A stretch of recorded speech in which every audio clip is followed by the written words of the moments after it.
Now, you might be fighting the new Urn completely wrong, taking disadvantageous fights, which snowballs into you losing the fight, losing a walker, and outright losing the game. And in today's video, I'm talking about everything you need to know about the new Urn, what you should be doing to press the advantage, how to properly fight a disadvantaged Urn, and of course, much more. But without further ado, I hope you sit back, relax, and well, enjoy the show. Now, before you understand how to take Urn fights, I just think you need to understand everything behind it and what the timers are. So again, recently they've made some changes to the Urn, quite a few, but at this instance, the Urn spawns at 12 minutes and it respawns every 6-minute intervals. So 12, 18, and so on. You get the idea. Now, delivering the Urn and securing it grants you soul orbs and of course the golden statue buffs. Following that, you have things like the comeback mechanic, and if the capturing team is behind 10% or more souls, 15% for the first Urn, the Urn becomes a favored or a comeback Urn. In the case of one's own team being in a soul deficit, the candles become green. In the case that the enemy team is in a soul deficit, the candles become red, of course. Following that, the team favored by the Urn receives 35% bullet, spirit, and debuff resist inside the Urn capture point. Again, inside while it's being deposited. Again, this is something I want to re-emphasize because this will be coming into play later on, that you have to be within the radius of the Urn deposit to get those resists. You don't get it while carrying it because it used to be abused, as we saw in the Deadlock night shift, by melee groups, but now you have to be inside that radius. Now, while carrying the Urn, you get a bonus of 3.5 movement speed, plus 2 movement speed, sprint speed, plus 1 stamina, and plus 10% dash distance, as well as plus 15% stamina regeneration, and you have 100% slow resistance. Now, and if you're on the favored team when you're using the comeback Urn, the courier also gets plus 35% bullet, spirit, and of course debuff resistance, as well as 5 movement speed, sprint speed as well, so you go even faster. But again, that's only for the carrier. Now that you got a baseline understanding, let's talk about the first Urn. Now, just to note, the Soul Urn's base soul bounty is 1,040, and it's increased by 185 souls per minute of the game time. This value is locked in at the minute the Urn spawns. So at the 12-minute Urn, it's going to be 3,260 souls regardless of what happens.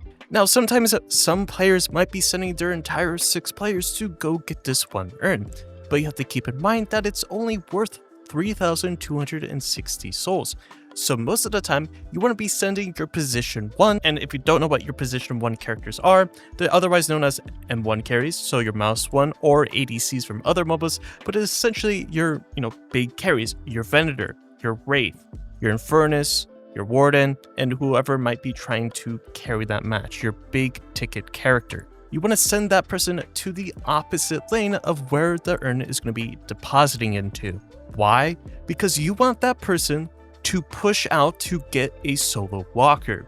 And getting a solo walker is a pretty good idea for that solo carry because they get a huge increase in souls, plus they get a flex shot. Basically, you're using the first Urn as a distraction and as a means for your big ticket player to get a massive soul lead advantage for themselves. The idea is to stall with all 5 players for as long as possible so that one player can get the walker. Now, even if your team loses the fight and loses the Urn, it's not that bad, because the soul differential isn't that big, it's rather minuscule, because you have to keep in mind that the Urn grants 3,200, whereas the walker grants around 4,000 souls. And of course, give or take that you might get some kills from the enemy and the enemy might get some kills on you, so the difference in souls might drop drastically, so you're about even. You're flipping the Urn for the walker. And 9 times out of 10, a lot of players forget that, this is a really good idea, especially for the very first Urn,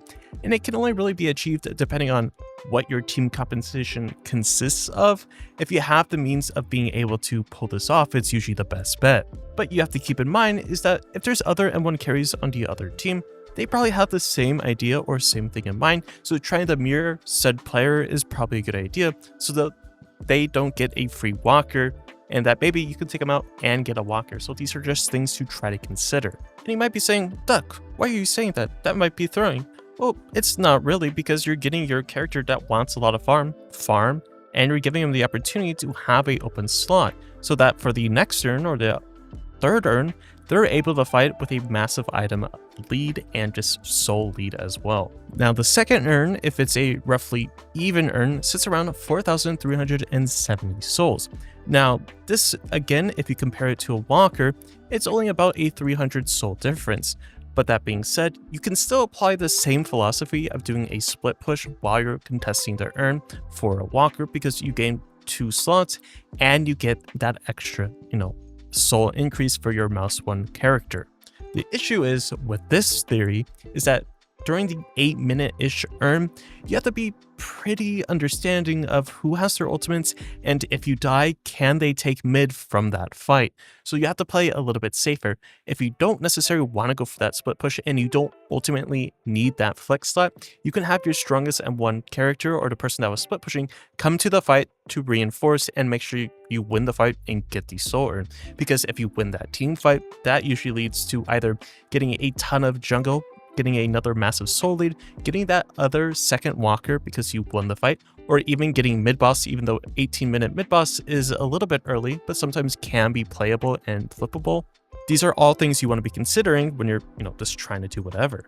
Now, moving on to the third urn, this urn matters a lot more than just getting a solo walker because you get more souls, so fighting as a true and proper 6 is probably a better idea. You being there as 6 at this timer can result in the team wipe straight into mid boss or even winning the fight, or say winning the game in general or getting shrines. So taking the fight as a full 6 for your third urn, which is around 20-ish minutes, is probably the best case scenario. The more people in the fight, the better odds you are at winning the fight, regardless of the soul differential, and so on. You kind of get the idea now. Now, I think the big thing to talk about is the comeback urn mechanic.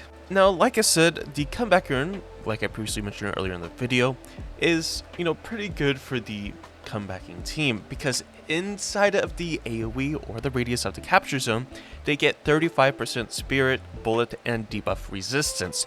So there's a couple ways to approach this.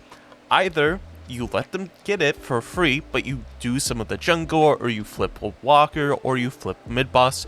You do one or the other, or you just farm up your jungle. The other way to approach this is taking the fight before they deposit the urn. Only the runner of the urn gets said debuff resistance and the spirit resist and the bullet resist, only the runner, until it's deposited into the area. Then players inside of that area also get those resists. So it's up to you. Do you want to be proactive and try to coordinate your team to attack the people running the urn before they deposit it? Or do you just want to farm up your jungle or do other objectives? It's definitely a big if question, because there's a lot of different scenarios that can come out of it. You might be able to win the fight, you get the comeback urn for yourself, or you might lose the fight and you might lose a lot more than what you might have gained by just not contesting at all.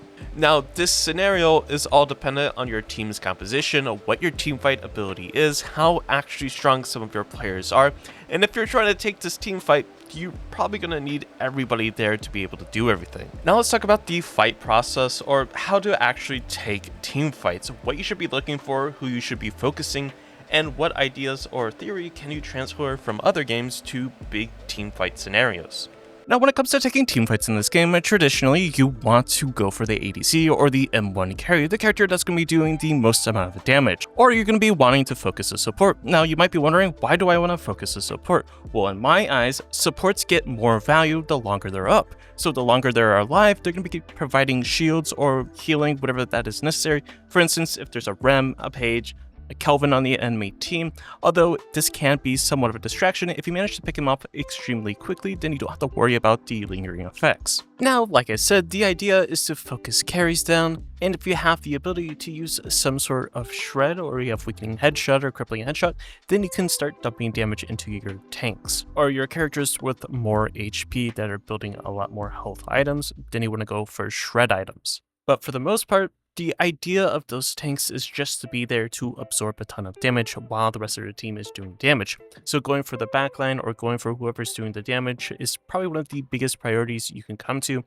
If you're familiar with any other hero shooter or any other MOBA, it's kind of the same exact philosophy. They do ADCs or supports first, followed up by the mid lane, or whoever the might be, like the mage, then of course your front line. It just allows for a much better teamfight oriented ideas, and I will say in solo queue or in duo queue and Deadlock, sometimes this can be rather difficult to achieve because some teams and some players wanna be on different ideas. But anyways, that was my quick little video talking about the Urn. If you found this video helpful in any way, shape, or form, or insightful, do let me know in the comments down below. Of course, like the video if you did, and if you want to see more of this content, definitely consider subscribing and maybe even becoming a YouTube member. But anyways, I hope you have a great and safe day, and I'll catch you in the next one.